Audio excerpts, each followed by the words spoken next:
Today, I want to speak about an unfortunate event, yet another conflict breaking out and triggering a potential crisis. I'm obviously referencing the war in Iran. And yeah, I'm a financial advisor, and I get frequently asked in situations like these how to basically behave. And I've been explaining strategies and how to react in more volatile situations, in crisis situations, when, for example, also wars break out with your investments. And at the risk of sounding like a broken record, I want to repeat some of the things that I like to explain frequently.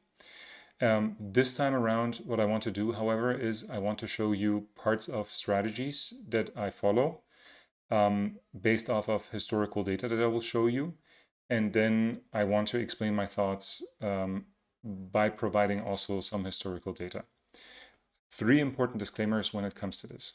Number one, none of this is a recommendation to buy or to sell individual funds.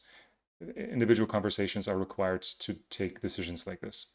Number two, those funds that I'm going to show are just individual components of bigger strategies where more funds are usually used.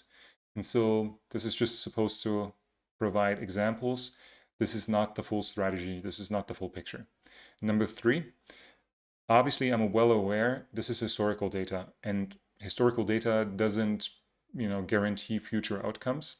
Having said that, if we follow timeless strategies that are fundamental and sound, then the expectation is that those strategies will provide similar results in the future, as long as the general market circumstances are roughly the same, meaning humans interact for trade and we do not have basically the whole market collapsing. As long as the full market doesn't collapse, then those strategies, if they are being followed continuously, will provide similar results in similar situations. I'm very well aware that what the situation in Iran as of now already is different than the situation in Ukraine, and how the situation will unfold in the future, I obviously don't know. But having said that, we generally know how conflicts and wars impact investments. And without further ado, let me share my screen and try to keep myself brief and explain the things that I mean. First of all, what I want to show you are two funds that are part of the defensive strategy. Those two funds have a share in stocks that is usually below 60%. In this very specific moment, if you were to check today, I think both of them are at around 60 to 65% in stocks. The rest of the money that is invested into those funds is in more defensive assets. In the example of the MFS Meridian Fund, for example, you tend to have a relatively big share of the money that is invested in this fund being managed by the fund managers and actual cash. And it's quite interesting to look at these funds and to see how they reacted in different volatile phases of the last couple of years.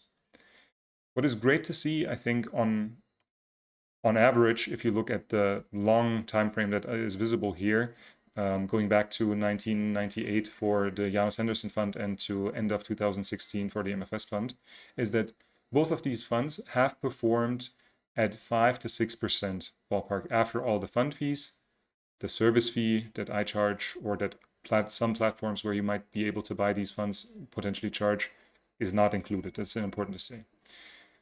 The European Central Bank generally, on average, states that the inflation rates are below 2%.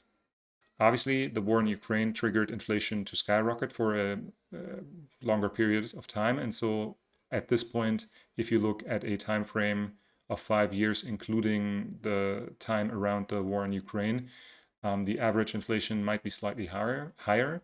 But in the long run, the European Central Bank states that the inflation is somewhere below 2%. If we were to assume that the inflation is, let's say, 3 or even 4%, what these funds would provide you basically is inflation stability and potentially a little bit of growth, depending on how high you calculate with inflation and how the full strategy actually looks like, and depending on the actual time frame that you are going to invest for.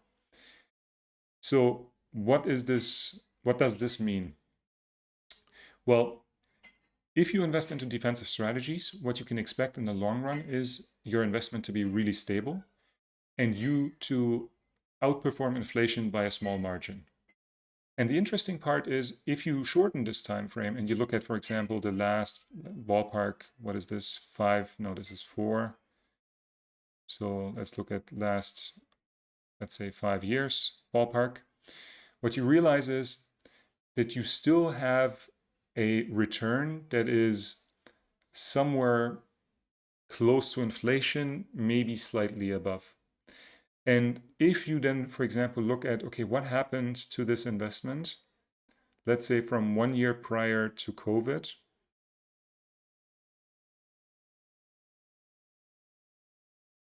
So this is 15th of January 2019. And then we can go to basically end of March 2020 when the markets hit basically the lowest point with COVID. What you will see is where the Janus Henderson fund in the long run has performed slightly better. Over a 1 year time frame, it actually performed negatively. Having said that, this negative performance of -3% ballpark is actually, I mean, obviously not nice, but in consideration of what the market did over that time frame, which was a large downward movement, a big tanking movement, it was actually relatively stable, all things considered. And if you check, okay, what happened if I had started like a year prior to COVID and I invested, let's say, until like August 2022, which was basically when the markets were slightly beyond the low point after the war in Ukraine broke out, what you would realize is the performance again was positive and actually at a decent rate. And you can obviously go back and also check here and see, okay, well, even if we look at a worse time frame, the performance still was actually decent given the total investment duration was somewhere along the lines of 3 years, slightly more than 3 years. What am I trying to say?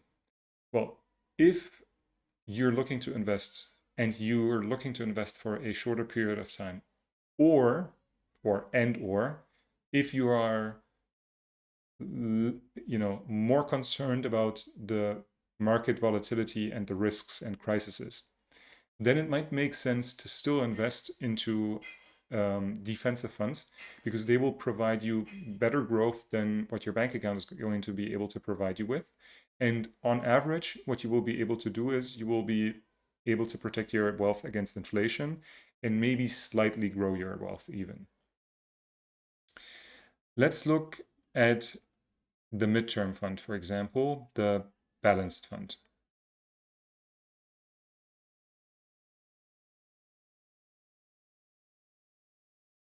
What you can see is when you look in the long run, I'm not sure if I explained this, I'll quickly repeat. So the individual strategies, the short-term or defensive strategy, what it basically means is that you invest into less than 60% stocks on average. The midterm or balanced strategy means that you invest maybe somewhere between 60 to 80% into stocks. And the long-term or aggressive strategy, so to say, means that you're investing into 90+% into stocks, close to 100% into stocks. What you can see with the Flossbach von Storch fund is a fund that is right around usually 70 to 80% invested into stocks. The rest here, for example, is also invested partially into commodities like gold. And in the long run, this fund is outperforming those defensive funds. And if the time frame that you're investing for is also long enough, and for defensive strategies, I would usually say you should aim at 3 years. For the midterm / balance strategy, I would say 5 years ballpark. And the long-term strategy that we'll get to in a second, I would usually say 7 years or longer. What you can see is if you have, this was not intended. If you say, for example, we look at what happened over the last, ballpark 5 years, what you can see is that this fund has performed slightly worse than, for example, the Janus Henderson Fund and the MFS Meridian Fund. Why? Well, since it has a bigger exposure to stocks and the market circumstances were more volatile in the last couple of years, well, there is a higher potential for more gains, but also a bigger potential for less gains. So this investment is slightly more volatile.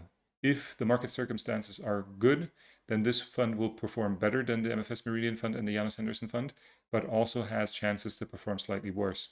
And that's why it still makes sense to have a bit more time for this type of investment, for it to come to fruition, so to say, or to perform at good rates. We can again look at, okay, what happened since, let's say, a year prior to the war in Ukraine, to COVID breaking out, to August, ballpark 2022. Yeah, so this is July. And what you see is, while obviously the situation was relatively volatile, the fund was still performing at a positive rate, a positive clip. And nevertheless, the volatility was a bit higher. We can also check and see what happened basically until end of March 2020, looking at a 1-year performance prior to COVID, up until like the low point with COVID. And then we see, okay, actually, this fund was still able to perform slightly positively. Again, what am I trying to say with this? Well, if you are, I guess, more acceptant of risk or have a bit more time, then it might make sense to follow a strategy that has a bigger exposure to stocks. And on average, the potential for losses is relatively low. And generally, you can expect inflation to be beaten. And if the market circumstances are poor, then maybe you'll only manage to, stay inflation stable and outperform your bank account. But if they're not as bad as they unfortunately have been over the last couple of years, you still will not be basically losing value. You will be potentially gaining a bit more, especially due to a higher exposure in stocks. Let's add the last fund, which belongs to the long-term or offensive or aggressive strategy. And let's see how this fund has performed in the long run and in shorter periods of time. And what you can see here straight away is that the Schroder fund has performed at a 10% rate ever since it started to invest, going back to basically 2011. And if you're investing into stocks mainly, you can expect your investment to be the best investment if you have 7 years or longer for your investment. Why? Because obviously the stock markets have the highest returns. They also have the highest volatility. We're obviously not talking about cryptocurrencies or something like this here. And volatility is something that, if you're willing to let your money sit inside of the account for longer periods of time, or if you're not too concerned about the volatility, like emotionally, then volatility is actually completely fine. And if you look at the, again, ballpark 1 year prior to COVID to now time frame, what you can see is that this fund was actually still performing at a really good rate of north of 12%. And if you look at, okay, what happened until August, yeah, so this is good enough, August 2022, what you can see is, even looking over a 3-year time frame from 1 year prior to COVID to slightly after the war in Ukraine broke out, this fund was still performing relatively positively. However, please keep in mind the volatility was also the highest, and so while this performance was really good, it could have been also negative, and also negative by a decent margin. And if we check how the market basically behaved for this fund also,